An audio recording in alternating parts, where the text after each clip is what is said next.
20 वर्षांनंतर दोन्ही ठाकरे बंधू एकत्र राहण्यासाठीच एकत्र आलोय।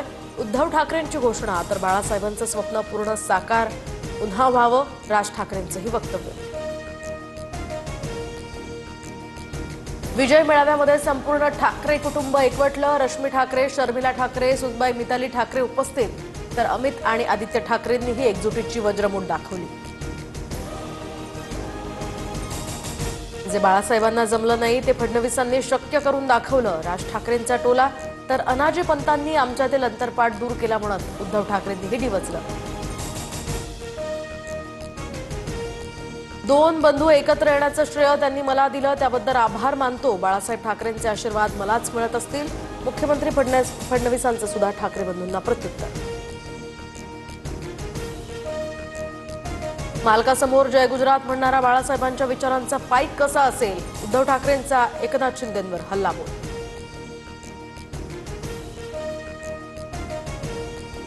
एकाची मराठीसाठी तर दुसऱ्याची खुर्चीसाठी तळमळ। उपमुख्यमंत्री एकनाथ शिंदेंकडून राज ठाकरेंची स्तुती तर उद्धव ठाकरेंवर मात्र टीका। कोणाची माय व्यायली तरी मुंबईला हात घालून दाखवावा, राज ठाकरेंचा इशारा। तर मग महापालिकेचा नाही तर महाराष्ट्राचा, पूर्ण महाराष्ट्र काबीज करणार, उद्धव ठाकरेंचा निर्धार। ठाकरेंच्या काळात मराठी माणूस मुंबईतनं हद्दपार झाला, मात्र आता मराठी आणि अमराठी दोन्ही आमच्या सोबत। मुख्यमंत्री फडणवीसांची उद्धव ठाकरेंवर टीका।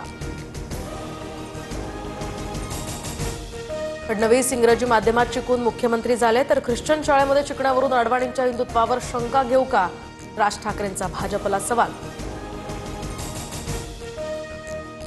विजय सभा पार पडताच ठाकरेंची शिवसेना आणि मनसेच्या सोशल मीडियावर ठाकरे ब्रँडचा संदेश।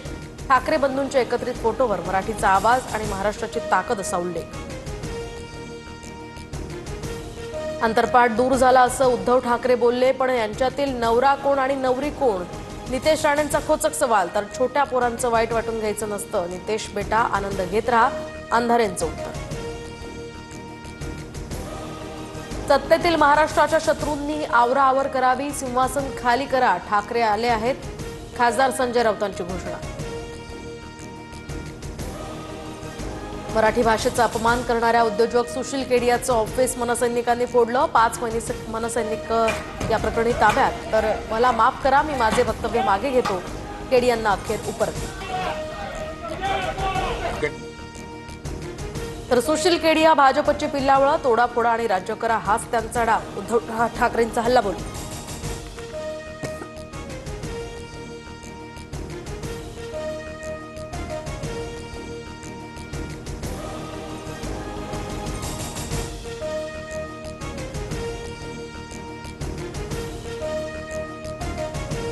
च्या चेअरमनपदी उपमुख्यमंत्री अजित पवारांच्या निवडीवर तावरेंचा आक्षेप, तर आता वेळ संपल्याचं निवडणूक अधिकाऱ्यांकडून स्पष्ट।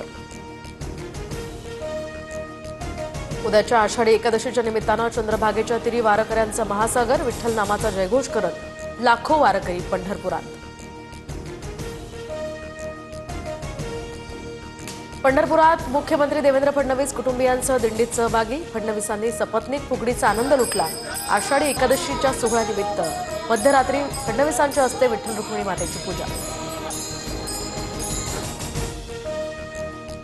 नाशिकमधील गोदावरी नदीच्या पाणी पातळीत वाढ, दुतोंड्या मारुतीच्या गुडघ्यापर्यंत पाणी। गंगापूर पांडव क्षेत्रामध्ये सुरू असलेल्या संततधार पावसामुळे धरणातील नदीपात्रात विसर्ग। नालासोपारा पूर्वेकडील 4 मजली इमारत पत्त्यासारखी कोसळली। पालिकेनं आदल्या रात्रीच पावलं उचलत 30 कुटुंबियांना सुरक्षित घराबाहेर या ठिकाणी हलवल्यामुळे जीवितहानी टळली।